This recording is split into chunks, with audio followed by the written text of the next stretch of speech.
meantime, Austin Reaves chipped in 15 in his second game back from injury. The Lakers held Houston to just 18% from three-point range. All right, so what did we learn about the Lakers in round one, DC? That LeBron's on a mission. You know, it's that simple. That's what did we learn about LeBron. Go right. on, I'll allow it. Right. I mean, look, even in his closeout games, he's averaging 29, 9 rebounds, 7 assists, and he was just about to touch that tonight, right?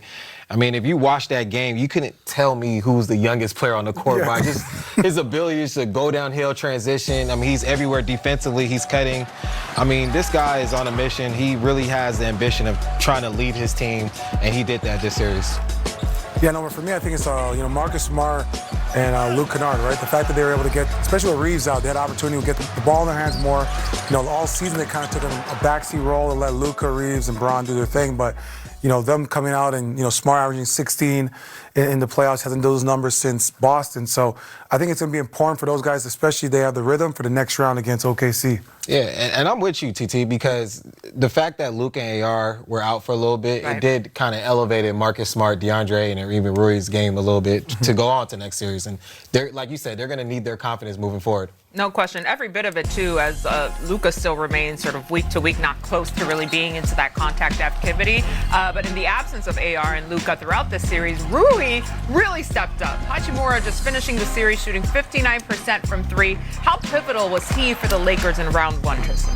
I mean, he was huge. I remember when I was with the Lakers a couple years ago when Rui played very well against Memphis, right? He was making threes. He was an X factor. And to be honest, you know, against OKC, he's going to be the one guy that could kind of be a mismatch problem, right? You know, he's 6'9", he plays big. If he's able to make shots and, like you said, get to the mid-range, he's kind of that you know, glue guy that could kind of ignite their offense, right? So if he's making threes, it's going to open the floor up so much for Ayton, Bron, and AR. Yeah, you know, I think when you look at every playoff series, the number one option is going to get so much attention, and LeBron's going to get that against OKC. And then the second one in line, probably going to be Austin Reaves. But to your point, it's going to be Rui. Rui's going to have to be that one that's going to step up and get the hidden 15 to 20 points out of nowhere to help them win. To that end, of course, we didn't see, unfortunately, KD. We'll talk about him in a second, but we did have a more efficient game for Austin Reaves on the heels of that 4 for 16 shooting performance in Game 5. What are your expectations for him really heading into round two? I believe it was that oblique that he was dealing with, DC. I mean, it's going to be a lot on his shoulders, right? You know, this is the playoffs. Nobody wants to hear, you know, you being hurt. You know, and I'm sure he understands that too. You know, Austin Reaves is a guy that can get you 20 to 30 points. When Luka and LeBron was out in the beginning of the season, he was a guy that stepped up to lead the Lakers for victory. So it's going to be the same thing. You know, if it's not LeBron, it's going to be him, and he has a tough task ahead of him. Tough task, because the thing about OKC is that, you know, one thing about the Lakers, we all know they can score with the best of them. It's the defensive end. And one thing OKC, they're going to go pick out those matchups. So, you know, for AR, you know, he's going to have, you know, his work cut out for him. But like you said, you know, he's been able to step up when his number's called to be a number one option. And, you know, obviously all the attention will be on Bron, but he'll be very crucial for them to try to win a game. Okay, let's head to the podium now where we have Coach Ime Udoka at the mic. This could be good.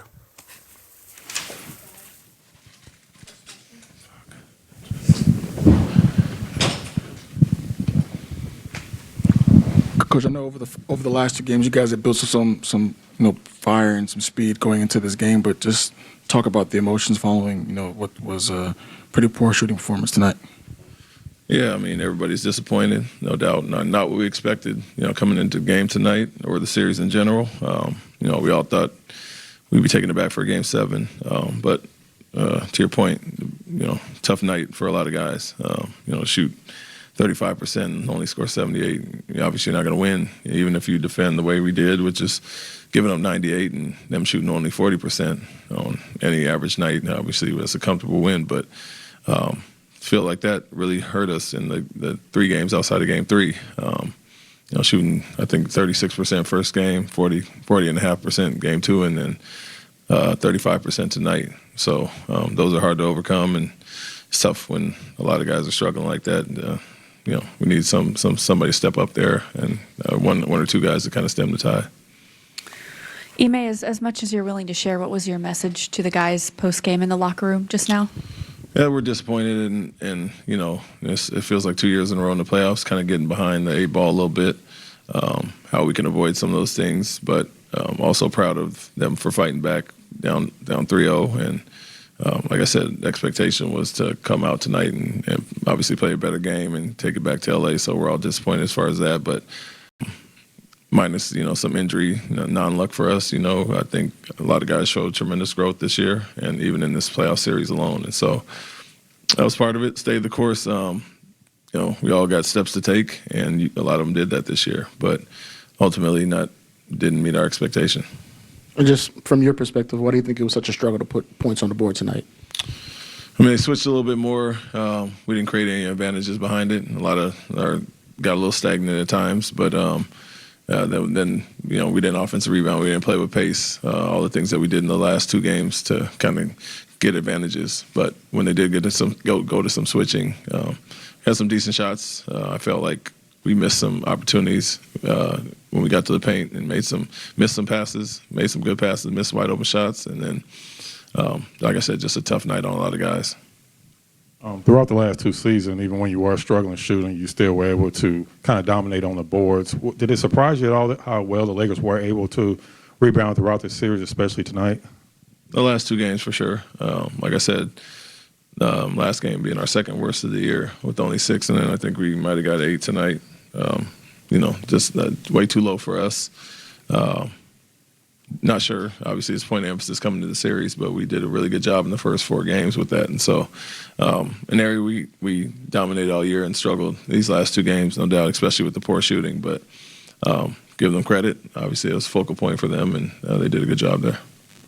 When you look back at the season as a whole, last year, this year, ending in the same spot, do you feel like you guys made progress, or do you feel like you guys kind of stagnated? No, a lot of guys had a ton of improvement, no doubt, but our expectations were much higher, of course. You know, there's injuries that happen, and even with that, we feel we could have had a better season in general and playoff series. So, you know, Fred going down is what it is. We were going to go with our young guys and, you know, watch them develop, you know, take some lumps with it, but felt we could have still done better than 52. You know, a lot of end of game situations that we could have cleaned up, and obviously have a better record there.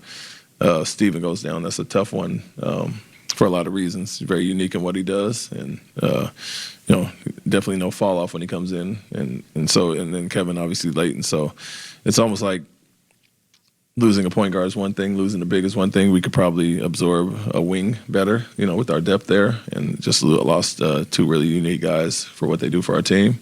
But with that being said, we still had an expectation to move on and still finish better than we did.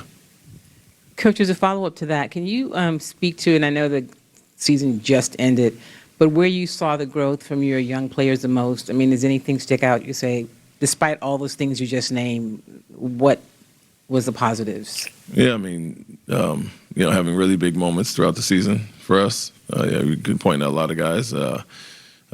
You know, Reed and Amen specifically handling the point guard duties and understanding that and dealing with the pressure and finding that balance of, you know, getting us into stuff, when to score, when to facilitate. So they had to learn on the fly. 2 guys that really didn't play that position much at all in the past. And so that's there. Jabari obviously showed tremendous growth. Alperin being an all-star again. And, you know, Tari through the ups and downs. Guys played through some slumps and came out on the other side. And so, you know, we'd like the balance and another step to be taken across the board, I think. And I think you saw it in the playoffs. That kind of happened right in front of our eyes. But, you know, consistency is the biggest key, especially with young guys. And you have some poor starts like in this series, and then you have really good games, and then end it on a game like tonight. And that's just some of the ups and downs with it and consistency. Did tonight kind of illustrate how impactful Kevin's absence was and why you even got him in the first place? Yeah, no doubt. It's nights like this where guys are struggling, and, you know, you want a 25, 26-point scorer on the efficiency and the way he does it, and to avoid some of these nights when other guys are struggling. So, you know, when myself and the coaches said that, you know, these are the nights you have them for when other guys are kind of going through it. And throughout the season, you kind of carried us on nights like this with poor shooting nights, and until other guys got it going, and it was definitely evident tonight. Obviously, another tough night for Reed. What are you hoping he kind of takes away from his first playoff experiences and the lessons you want him to go into the summer with? Yeah, that teams are going to scheme and game plan for you, and put defenders on you in different different schemes and size on you, and when you have a good game or good series, the way he's been scoring lately, obviously they're going to plan for that, and you have to obviously understand how to attack it, understand the teams are going to do it, and it's going to be adjustments throughout the series. And so through the season though, that's been the case. When he comes into games, teams guard him a specific way with some of their best defenders, and so he kind of garners that attention, and something he has to continue to build and grow from, because teams are going to go after him quite often. Coach, in terms of the connection between you, the front office, and ownership, it feels like that's been a strong point over the last 2 seasons. How would you assess how you guys, trying to move past this point in terms of conversations, additions, stuff like that? Yeah, take a overall look at the group, areas of improvement, no doubt. And you're not just hoping, honestly, Fred and Steven come back, and you never know how injuries guys come back. So it's not like we're just basing everything on them coming back. We still, as I've always said, want our young guys to grow and take steps, and I think they did that this year, and they'll definitely come back better next year. But do need to address some needs, the lack of shooting at times.